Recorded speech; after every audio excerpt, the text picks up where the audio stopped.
Scores of Somali militants killed in US airstrike. And thousands of Ethiopian Orthodox Christians celebrate Epiphany across the country. Hello and welcome to CGTN. This is Africa Live and I'm Karen Roberts in Nairobi. Also coming up in the programme. Coming up in business, protests persist in Zimbabwe over economic situation.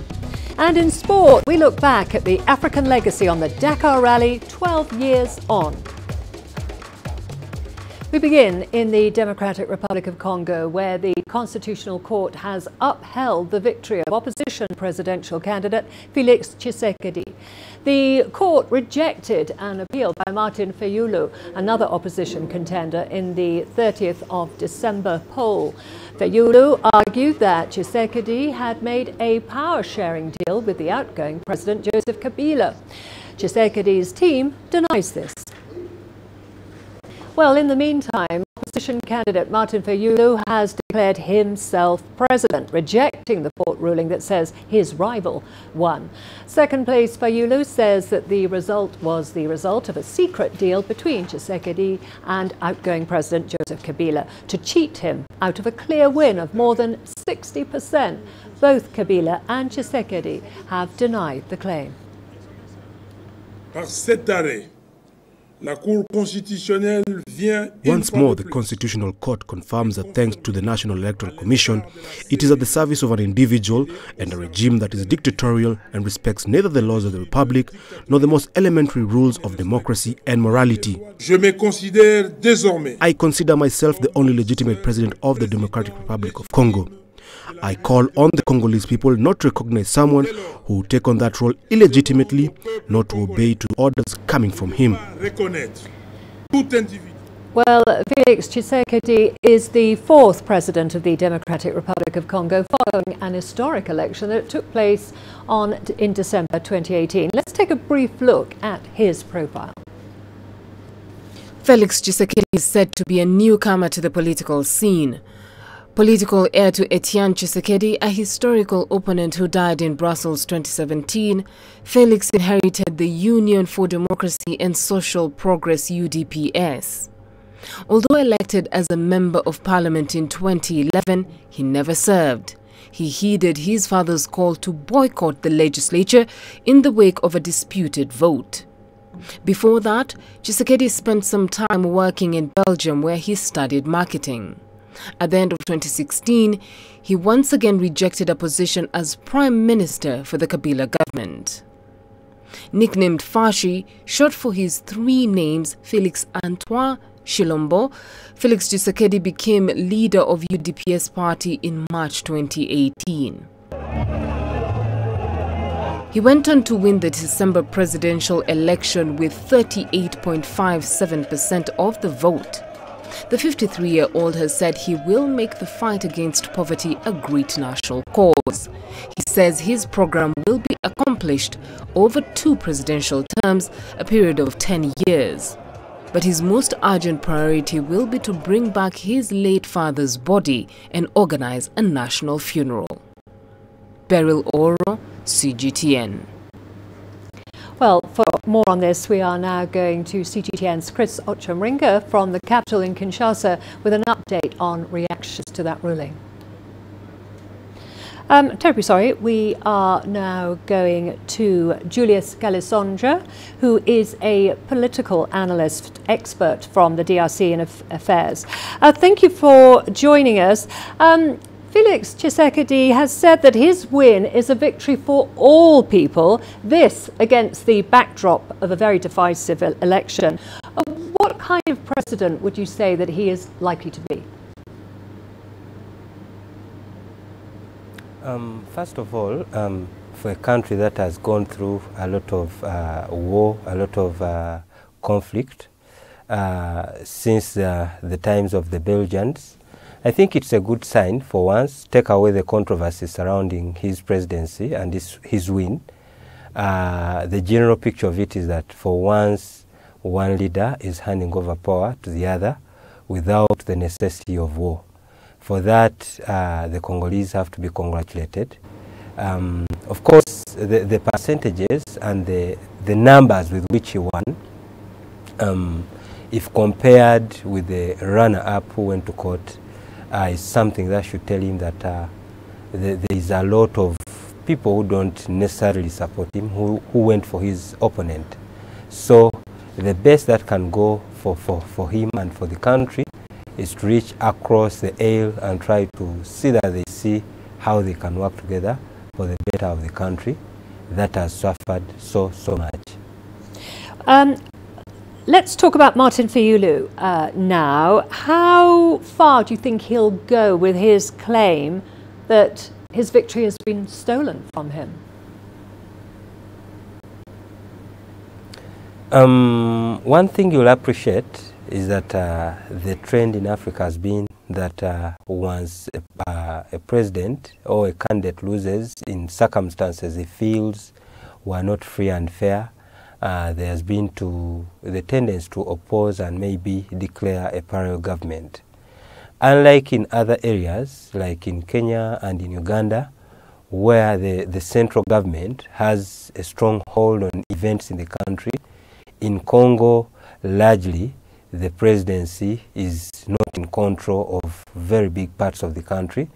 Now, with such a situation, I would expect that it's not going to be as easy for Tshisekedi when Fayulu makes a decision to set up a parallel government and declare himself president, as he has done, and stated that he will not recognize the presidency of Tshisekedi. So the best, in my view, that I can see, and as I've said earlier, for a country like Congo, which is so vast, which is so rich, whose people have suffered so much, it does not help for a winner take it all that has been seen elsewhere. Of course, the accusation is that there has been a secret deal between Tshisekedi and the former president, but then you'll have to appreciate that ultimately the person in charge is Tshisekedi, and if the best interest of the country is at his heart, maybe he should find a way of working with Fayulu. That is to ensure peace and stability in a country that is extremely volatile. And finally, Mr. Galesonga, what do you think it all means for democracy in the DRC? First of all, I would say congratulations to them. At least the belief is there that a leader can hand over power, and which has not been possible in many other African countries. In fact, the neighboring countries like Uganda, people are already feeling ashamed of themselves that a country that has been riddled with conflict can be able to pull off such a feat. So you have to give it to the Congolese. Okay, the controversies are there, the dissatisfaction is there, but at least it gives them hope and belief that, okay, a person can come and contest, and then without necessarily being coming from the ruling government, he can become president through the ballot. Okay, Julius Galesonga there, a political analyst expert in DRC affairs. Thank you very much for joining us. Well, now we can go to Chris Ocharinga. He is in the capital, Kinshasa, with an update on reactions to that ruling. The ruling of the election appeal challenging the results of the DRC's presidential election was made late at night. Lawyers and journalists had to wait for hours to hear the verdict. The long-awaited ruling affirmed the Electoral Commission's declaration of Felix Tshisekedi as the winner of the polls. Supporters of Felix Tshisekedi burst into celebration upon hearing the verdict. The court rejected the appeal filed by Martin Fayulu on grounds that he presented insufficient evidence to order a vote recount. The court's dismissal of the appeal filed by Martin Fayulu means that Felix Tshisekedi will be declared the fifth president of the DRC, but that decision has caused sharp divisions among the Congolese people. Mr. Fayulu held a news conference after the announcement to urge all Congolese to reject the court's ruling. I'm telling Congolese to take action, to decide for their vote. Nobody can steal their vote. I'm telling them that they have to use the Article 64 to demonstrate peacefully, to request that the result given is not correct. And for that, I'm telling all Congolese, I'm the president-elect of this country. The ruling came 2 days after the African Union requested Congolese authorities to delay announcing the disputed results to allow its delegation to help resolve the post-election dispute. The Congolese government rejected the AU request, saying their courts are independent institutions. The AU has sent a high-level delegation that is expected to arrive in Kinshasa on Monday. But some supporters of Mr. Tshisekedi are against the delegation's visit. We, the Congolese citizens, voted for Mr. Felix Tshisekedi to be the president of the Democratic Republic of Congo. What right does Paul Kagame have to come and decide the DRC's internal affairs? Felix Tshisekedi is the son of Etienne Tshisekedi, a popular opposition leader who contested against President Kabila in 2011, but lost the polls that observers said were marred with irregularities. Mr. Tshisekedi is expected to be inaugurated on Tuesday. Chris Ochamringa, CGTN, Kinshasa, Democratic Republic of Congo. To Somalia now, where government forces have recorded a huge success against Al-Shabaab fighters. This follows a raid by militants on a military base south of the country. 73 of them were killed, the heaviest defeat for Al-Shabaab so far this year. 2 government soldiers were also killed. CGTN's Abdulaziz Billo has more. These are the remains of what was an explosive-laden vehicle that detonated outside a military base south of Mogadishu. The dawn attack claimed by Al-Shabaab targeted Senguni base, 50 kilometers north of the port city of Kismayo. Government forces also nabbed a second vehicle modified to withstand heavy gunfire. It is believed that the group planned to detonate it inside the base to inflict heavy casualties. Al-Shabaab claims to have killed 41 government soldiers in that attack. Armed fighters attacked our forces at this forward operating base, but our forces had prior intelligence of an impending attack. We destroyed 3 trucks with dozens of militants on board, and the rest fled after we overpowered them. Al-Shabaab has in the past launched deadly raids on the forward operating base belonging to both the National Army and regional troops from Jubaland. State broadcaster also reported that an aerial strike destroyed several battle wagons and dozens of militants on board. In the past, US military has carried out strikes in support of local forces. Army commanders in the region say that one of the trucks laden with explosives was also meant to destroy a strategic bridge but failed to reach its intended target. 2 government soldiers died in that attack. Meanwhile, the regional president has announced an all-out offensive against the group that remains active in the region, blockading towns and villages. The best defense is a good defense. Instead of waiting to retaliate an attack, we need to reopen key supply routes and districts to our people and allow smooth movement of goods and people. It's time we win this war and reclaim our towns and villages from the control of militants. Earlier this week, the Al-Qaeda-linked group killed 21 people in a siege on a high-end hotel in Nairobi. Kenya is among several African countries contributing troops under the multinational peacekeeping force known as AMISOM. Militant group Al-Shabaab has repeatedly targeted Kenyan troops and Somali forces near Kismayo, a strategic port town in southern Somalia that for years served as a lifeline for the group, from which it made millions of dollars through the illegal sale of charcoal, funds that allowed it to sustain its operations for years. Kenyan troops seized control of the town in 2012, a move that has allowed the federal government to exert control in the region for the first time in decades. However, Saturday's attack is by far the militants' heaviest loss this year, one that experts say the government must capitalize on as it seeks to push out the group from its remaining strongholds.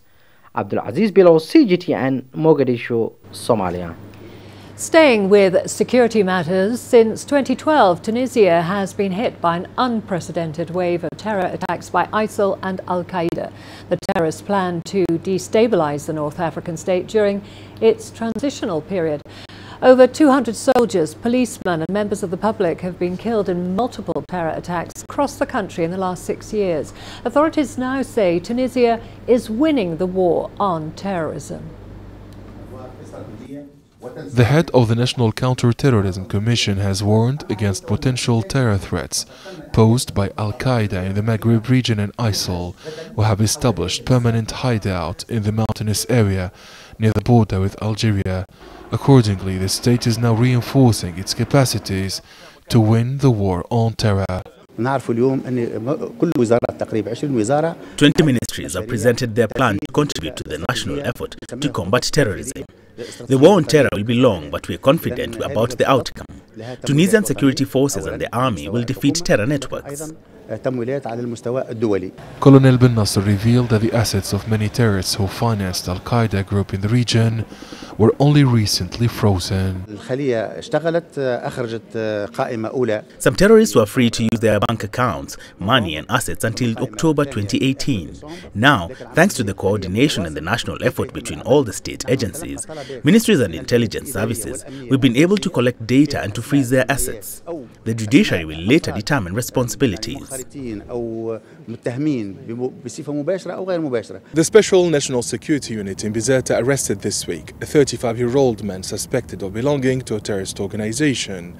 According to the Interior Ministry, the Special Unit services stormed the suspect's home after a period of surveillance and evidence gathering. Authorities say many suspects were arrested in connection with the case and several other terror plots in Tunisia. Prime Minister Youssef al-Shahed said during a meeting with the 24 governors that terrorists will be defeated. He urged all state departments to work together and to guarantee security across the country. The state is ready to face any terror threat. Governors have all the necessary means to combat terrorism. There are many security challenges ahead, but Tunisia is very safe thanks to our brave security forces and the military.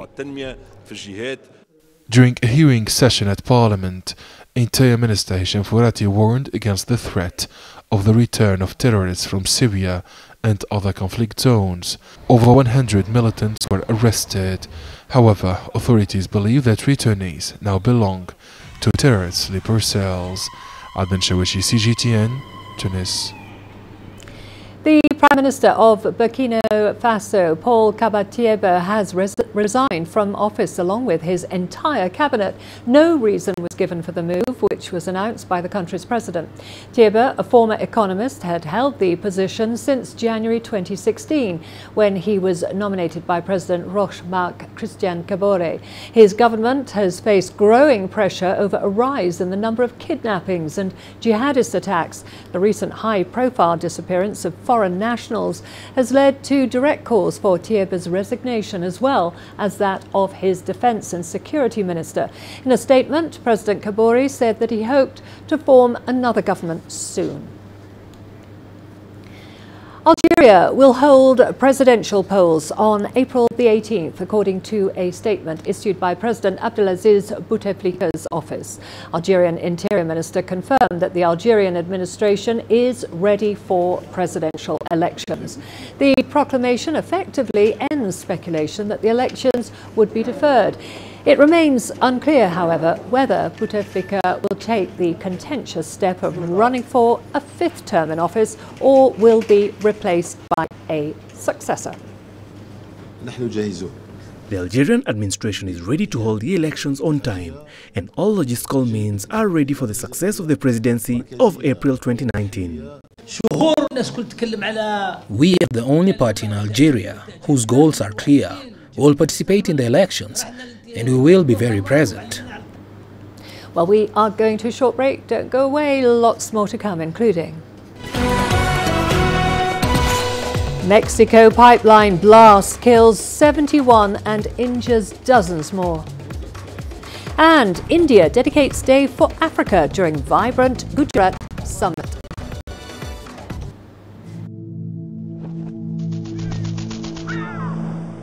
How will your world change today? What happens here? What happens happens there, or what you make happen for yourself. If it matters to you, it matters to us too. Your stories are the stories that need to be told. Africa Live. Find your voice.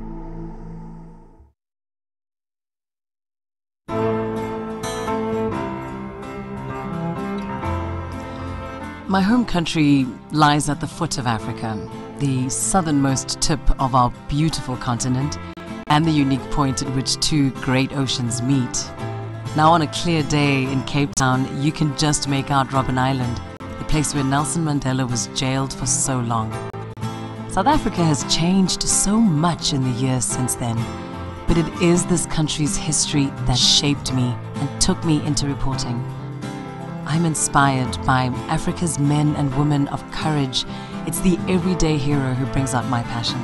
The creatives, the decision makers, the risk takers who are shaping a bright African future. I see them in Cape Town. I see them in the pulsating city of Johannesburg. I see them across the continent, and I know our time has come.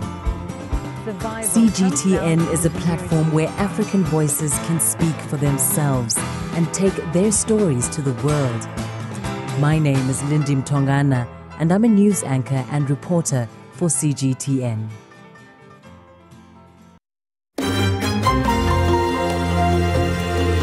Africa Live.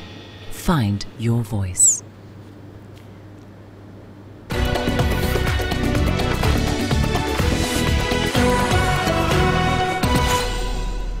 The death toll from a Mexican fuel pipeline explosion has risen to 73, with 74 others injured and dozens more missing. Authorities say the tragedy was caused by fuel thieves and is directly linked to the country's illegal gas trade. This comes as Mexico's new president is cracking down on the practice. CGTN's Alistair Baverstock has more. Grisly scenes in an agricultural region north of Mexico City Saturday morning as forensic investigators attempt to identify victims among heaps of charred remains. This after tragedy the night before, the explosion of a ruptured state oil company gas pipeline, illegally tapped by thieves. Scores of locals, many who had tried to collect the spewing gasoline, instantly incinerated. President Andrés Manuel López Obrador was quick to respond. Now the most important thing is to take care of the injured, to save lives. That is the most important thing. And of course, full support to the families of the victims. Unfortunately, it shows that we have to end this practice that led to the tragedy. While many in the local community have been evacuated, unidentified victims' families are searching local hospitals, hoping to find their relatives alive. Maria Sanchez was one of the lucky ones. I was in my house and I started watching the news and went up to my roof and it just exploded. I saw it. And then I got worried and called my father. I started watching the news and also saw that there were a lot of people around and I was shocked. President López Obrador says fuel pipeline theft costs Mexico some $3 billion a year and made his crackdown on fuel theft a priority after taking office last month. And while his strategy has caused shortages across the country, polls show the majority of Mexicans support the measure. It's good that the government is doing something about the fuel theft. They've got to find a way to stop it, and everyone has to pitch in. They've stolen a massive amount, and other governments have allowed it. I'm not in favor of this government, but I do support the measures they have taken to fight the problem. As residents struggle to recover from this pipeline explosion, the hope is that the ongoing crackdown on its cause will prevent a similar tragedy from happening again. Alistair Baverstock, CGTN. President Donald Trump says the US will hold a second summit with DPRK leader Kim Jong-un. He did not name the host country. The White House previously confirmed the meeting would take place by the end of February. We've picked a country, but we'll be announcing it in the future. Kim Jong-un is looking very forward to it, and so am I. We've made a lot of progress that has not been reported by the media, but we have made a lot of progress. Well, the international community has warmly welcomed the second Trump-Kim summit. UN Secretary-General Antonio Guterres says it's high time for serious negotiations and that a roadmap for denuclearization is needed. South Korea says it's expecting the meeting to lay the foundation for lasting peace on the Korean peninsula. Seoul also says it will work with other countries to push for a nuclear-free peninsula. Ahead of the meeting, Vietnam said that it is willing to host the summit. Turning to France now, where the Yellow Vest protests continue against President Emmanuel Macron's government. Demonstrators have gathered in the city of Angers in western France, setting fire to plastic roadblocks outside the town hall, not far from the city's commercial centre. Officials say there were around 27,000 demonstrators across France in largely peaceful protests. Brief clashes were also seen in Paris, Nantes and Bordeaux. The demonstrations began in mid-November over a fuel tax rise, but have since expanded into more general anti-government protests against the embattled French president. India seems to be taking a keen interest in Africa. This was evident after the Asian nation dedicated a day for Africa during this year's vibrant Gujarat Investment Summit. The summit took place in Prime Minister Narendra Modi's home state of Gujarat on Saturday. Here's more. His Excellency, Mr. India's footprints on the African continent dates back centuries. During this year's vibrant Gujarat Investment Summit, the Asian nation confirmed Africa's growing trade and bilateral relations. We are organizing Africa Day for the first time during vibrant Gujarat Summit. And this is also the first time that we are dedicating a day to an entire continent. This is a clear recognition of the enhanced importance we attach to the place of African economies in the development and growth map in the contemporary world. India's Foreign Minister Sushma Swaraj says although the dedication of the day for the entire African continent is unprecedented, it's a sign of better days ahead. In the last 4 years, our long-standing ties with Africa have acquired vibrancy and dynamism. There has been unprecedented intensification of our political engagement with Africa, with 29 visits to African countries at the level of President, Vice President and Prime Minister, apart from several ministerial visits. Ministers drawn from African countries such as Morocco, Rwanda and Congo are attending the summit. As part of scaling up trade and diplomatic ties, Prime Minister Narendra Modi's government plans to open more embassies on the continent. Meanwhile, South Africa's president has been invited to India's Republic Day celebrations, which will be observed on the 26th of January. With a net investment of about $54 billion, India is Africa's 5th largest trade partner. Hemo, CGTN. A new mobile application in Cameroon is making waves. The Hemo app is designed to simplify the process of blood donation. But what's unique about this app is that it was designed by a group of girls aged between 10 and 14. CGTN's Penina Karibe tells us more from Yaoundé. A quiet discussion takes place in this classroom. But this is no ordinary class session. These young girls aged between 10 and 14 are discussing their new creation, a mobile application for blood donation called Hemo. It is an ingenious creation that saw them scoop first position at the 2018 Science, Technology, Engineering and Mathematics or STEM Awards and won them $3,000. Our app was developed as a result of a problem we identified in our community. We identified a problem that is seriously impacting our community. We realized that nowadays in Cameroon, approximately 35,000 people die per year. And about 35% of those people die because of lack of blood donors. So our app comes here as a solution in the sense that it helps to link blood donors with recipients. The app is very simple. Once you download it, you can register as a donor as well as search for donors. It also gives you access to the sensitization page. If you're searching for a donor, all one has to do is input your blood type and your location and then click on the search button and a list of blood donors corresponding your search appears. We always have this way of telling the kids, giving them questions, asking them to come up with some things. Let me say we get to know there is this challenge out there. We just bring it to them and just like, if you're in position to give it a solution, what will you do? It is that confidence that propelled the girls to take part in the competition, juggling between their studies and developing the application. Amongst the 48 participants, they were the youngest. STEM is traditionally male-dominated, but this group of young girls has broken the barriers and become a perfect example of how schools can empower students to come up with solutions to everyday social problems. Now we want to take it to another level, like the Ministry of Health, to understand that, okay, these are the things that the youths are doing. Ministry of Education, these are the things that the school is doing. We need to incorporate that into the educational system. The girls are now planning to update the Hemo app. Penina Karibe, CGTN in Yaoundé, Cameroon.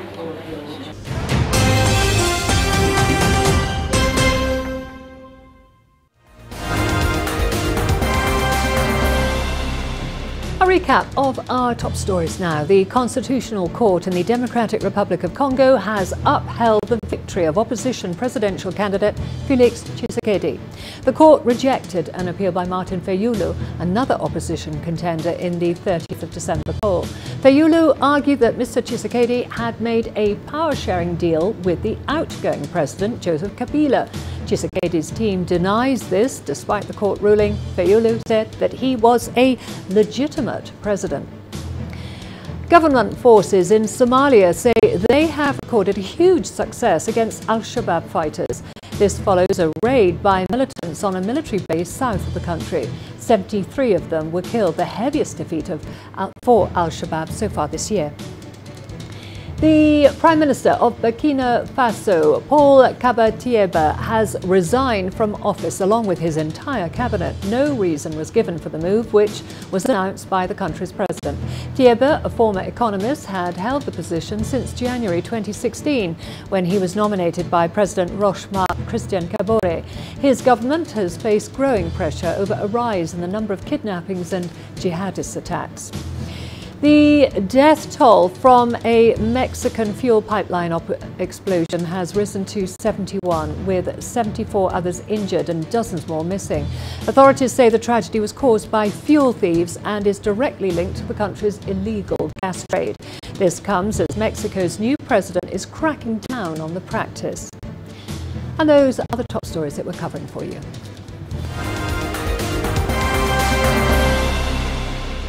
Well, we are going to a short break now. We've got all the business news coming up, including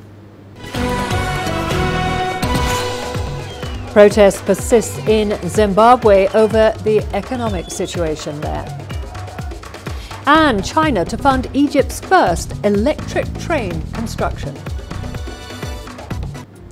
Africa is the nexus of enterprise, and global business will tell you why it matters. From the mega investment projects to multi-billion-dollar mergers and acquisitions. Africa today collects, just in terms of revenues from taxes alone, $545 billion a year. If you take 10% of that and you devote it to the energy sector, problem solved.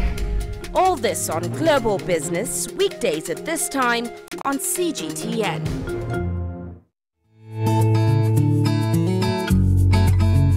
Africa Live. Find your voice.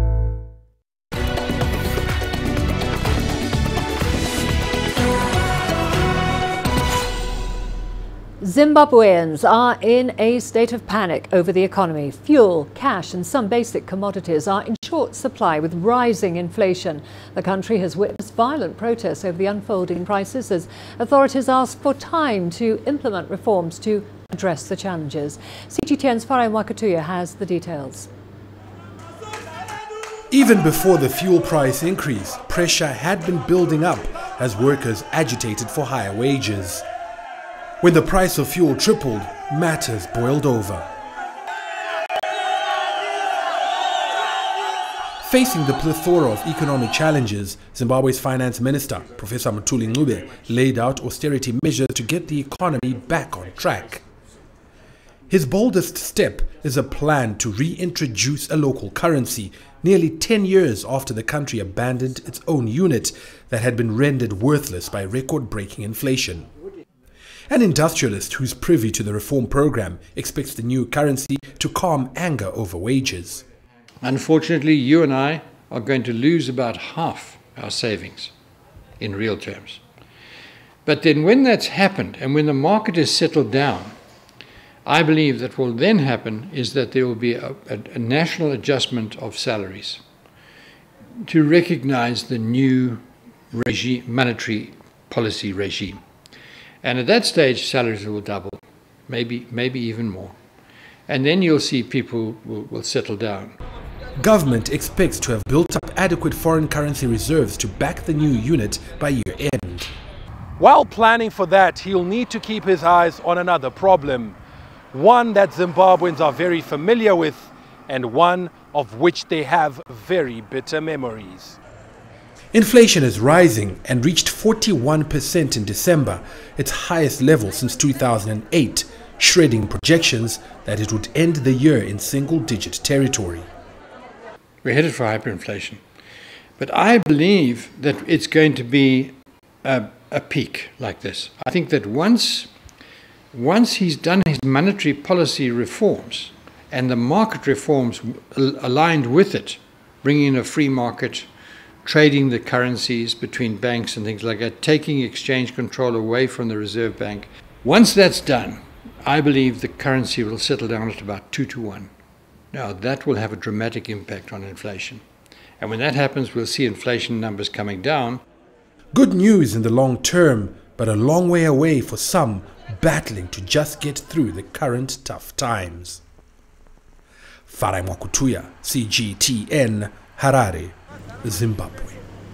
Egypt has signed a loan deal with China for $1.2 billion to fund and construct the first electric train in Egypt. It'll link the new capital to the current capital in Cairo. Yasser Hakim has more details. The light railway train will cover a distance of 67 kilometers and pass through 5 cities east of Cairo to reach the new administrative capital. This is a very important project because what is missing is to link Cairo and the new capital to the surrounding cities, like October and 10th of Ramadan. Those are important industrial towns. To ease the movement of people and goods will encourage more investors to establish companies there and facilitate transportation for employees. It's the first of its kind in Egypt. The electric train is being funded by a loan from China's Exim Bank. It's to be prepaid in 15 years, plus a 5-year grace period. The interest rate on the loan is 1.8%. The 280 km/h speed train is not the only form of cooperation between Egypt and China in the railway and transportation sector. There are Chinese-Egyptian partnerships in many projects, and the success of this electric train will open the door for China to construct more light railway trains in other parts of the country, which will be crucial in the strategy for development by the state. The government is in the midst of a series of multi-billion-dollar mega projects to overhaul its infrastructure. It includes highways, roads and transportation networks to link 13 new cities under construction around the country. According to the government, the electric train will be ready in 2.5 years, and it will be serving the residents of the new capital who will begin to move in by 2020. Yas Hakim for CGTN, Cairo. To Rwanda now. Rwanda's biggest brewer, Bralewa Limited, has started production of the world's second largest beer, Heineken. The production will take place at its plant in the country's western Gisenyi province. The move is meant to reduce retail prices and boost sales on the African continent. Rwanda has received a major boost with the launch of Heineken production locally. Through its biggest brewer, Bralewa Limited production is set to begin next month and is expected to cut retail prices by 1/5. Bralira Limited has been producing local beers like Primus, while importing Heineken made in the Netherlands.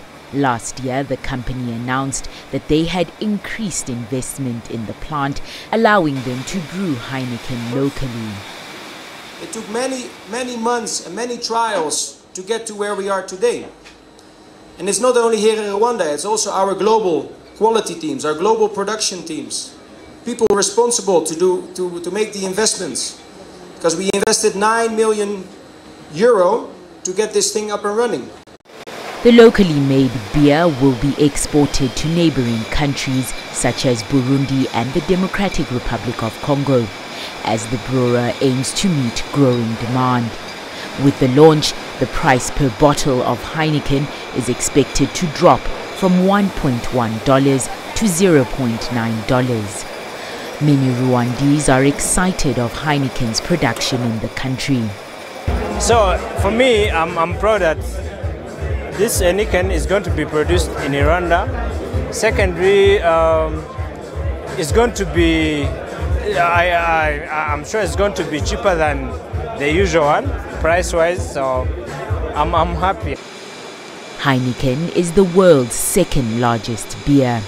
Rwanda has joined other African nations such as Nigeria, Namibia, South Africa, Algeria, Morocco, Egypt, Tunisia and Ethiopia to produce Heineken in Africa, hoping to boost its economy. Tuli Shabalala, CGTN. We're going to a short break now. Don't go away. Lots more to come, including thousands of Ethiopian Orthodox Christians celebrate Epiphany across the country. When you look at Africa, what do you really see?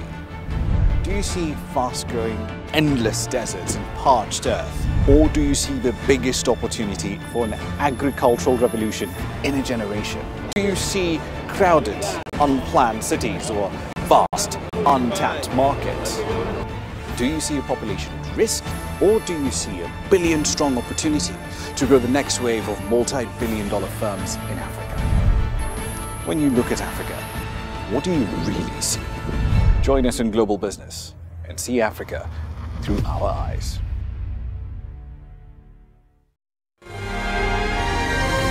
The greatest journeys, the greatest sights, the greatest adventures. Here in Kanata, this weir allows the locals to walk on water. We're far more than just TV news. We're your passport to the wonders of Africa. To bring you stories of struggle, survival and hope.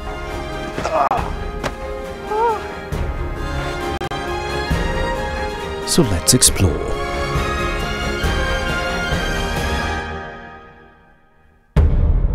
CGTN. See the difference.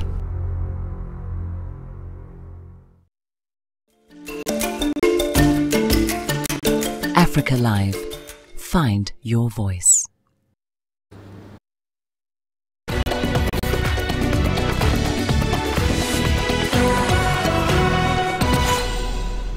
Kenya plans to include the Chinese language in Kenyan primary and secondary schools from 2020. Students from the 4th grade of primary school can choose to study Chinese. At present, the Chinese syllabus is complete but awaits the compilation of the official Chinese textbooks in collaboration with the official body, Kenya Curriculum Development Institute. East Africa's leading economy joins several other African countries that have introduced Chinese language into the national educational system. China is the second largest economy in the world. That means their place within the globe, their place within the world, the economic importance and power is something that you cannot ignore. For Kenyans to be competitive in terms of employment at international level, learning Mandarin becomes a critical factor. I'm happy that the government is finally rolling out the Chinese language, coming up with the syllabus and the curriculum. And I am happy. As a school, we have struggled for a long time to teach this language without a curriculum, without the syllabus. So right now, if that happens, all the children in Kenya have a chance to learn Chinese. One of the biggest three-day street celebrations on the continent is taking place in Ethiopia. Epiphany has a huge place in the hearts and minds of Ethiopians. It's one of the holidays with important cultural and religious significance. This year, 2 million people across the country are taking part in the holiday celebrations. Through UNESCO, Ethiopia is looking to register the festivity as the world's intangible cultural heritage. CGTN's Giram Chala has more. Timkat is one of the largest and most popular on-street religious celebrations in Ethiopia. Every year, people come in their millions from across the country to accompany the Arks of Covenant and see them off with a lot of ceremonies which include such breathtaking performances. This year's event is said to be special. Although it may not be called a division, for a little over 2 decades our Orthodox churches have experienced a major split. But now our two patriarch fathers have brought their differences to rest. And that is what makes this year's holiday unique. All Christians are celebrating Epiphany with absolute unity. We are happy to see a celebration full of joy and love. Next morning, Orthodox Christians in Addis Ababa meet again here at Jalmeda for the main event. Here, millions take part in a group baptism. This is a sign of cleansing one's sins and is the most respected event of the Orthodox Church of Ethiopia and Eritrea. We are celebrating Timkat with absolute happiness. Timkat is special for us Ethiopians, and despite our differences, this holiday brings us all together.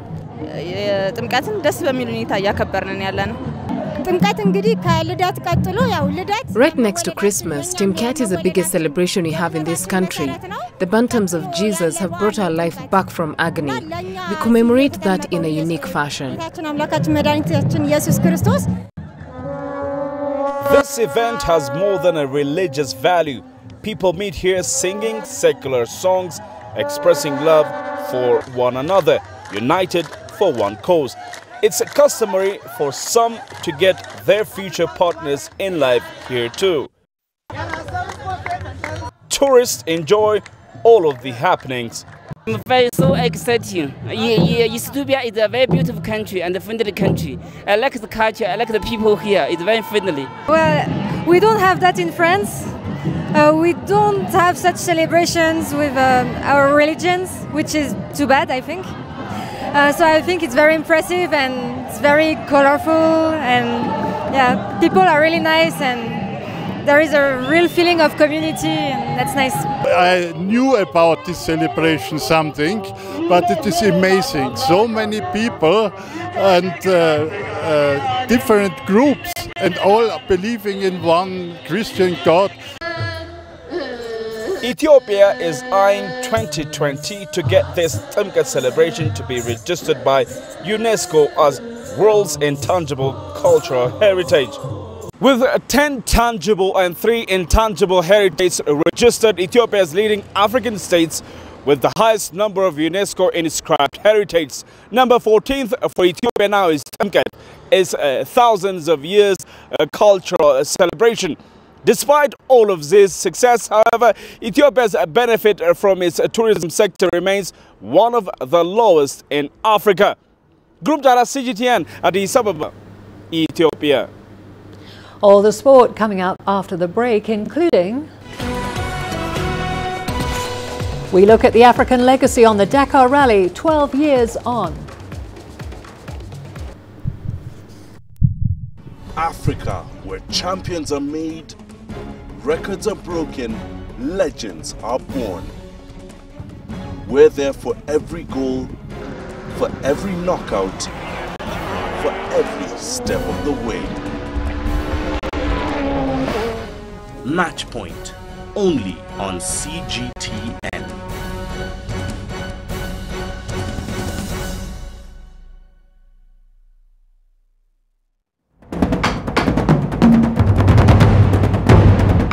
Africa Live. Find your voice.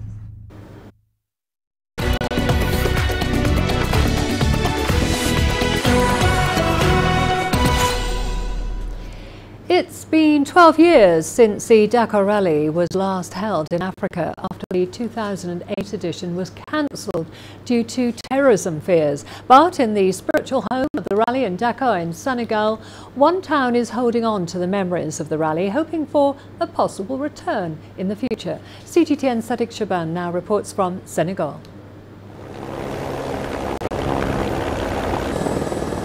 These were the last scenes of the Dakar Rally in Africa in 2007 as competitors traversed the rugged desert terrains of North and West Africa. Terrorism threats forced the cancellation of the 2008 edition, and the event has not been to Africa ever since. But just outside Senegal's capital Dakar, the memories live on. People are still holding on to souvenirs and merchandise from the event, which for years used to end in the town of Lac Rose, locally known as the Pink Lake. The last stage was Mboro or Kayar, and they come from the beach. They come from the beach, they pass behind these houses, and they go around the lake to come by this way, you know? Okay. And so this is where was the stage here? Yes, the podium is were here. A lot of people, a lot of cars here. Yes, a lot of people, yes, but no house, nothing. There is nothing here. But that has changed. The town has transformed into a tourist center, built on from memories left behind by the rally. 12 years since Senegal last hosted the last round of the Dakar Rally, life has moved on in this sleepy town of Lac Rose. The residents tell me none of this was there when Dakar Rally drivers and crew last blasted through this town. And they say, should the Dakar Rally return to Senegal, then it will be a different Dakar, not the rally they have known all these years. That's because there's a new kid on the block. The Africa Eco Race Challenge, the answer to the cancellation of the Dakar Rally in 2008. The event runs from Morocco, Western Sahara, Mauritania, and ends in the town of Lac Rose, considered Dakar Rally's spiritual home. 10 years ago and 11 years ago, we come here and see the original. But now it's smaller, but we still like it. For me, for my opinion, the Africa race, it's a real Dakar race, not in South America. But it's the South America Dakar race is very hard, a lot of participants, but here it's like a family. Here is much better. Dakar, the name is Dakar, so I mean, should be, the rally should be in Africa. There are plans to bring back the Dakar Rally to Africa in future, but many people here in Senegal doubt whether the competition will still have the African spirit in it should it return to the streets of Dakar. But in the meantime, they are happy to enjoy the action from the Africa Eco Challenge, which they say has filled the void left by the Dakar Rally. Sadiq Shaban, CGTN in Dakar, Senegal. Let's now take a look at results from the CAF Champions League on Saturday. Ivorian side ASEC Mimosas got their first win of the group stage, edging Nigeria's Lobi Stars by 1-0 in Abidjan. The result means all teams in Group A are level on 3 points. In Group D, AS Vita thundered past Simba Sports Club with 5 unanswered goals.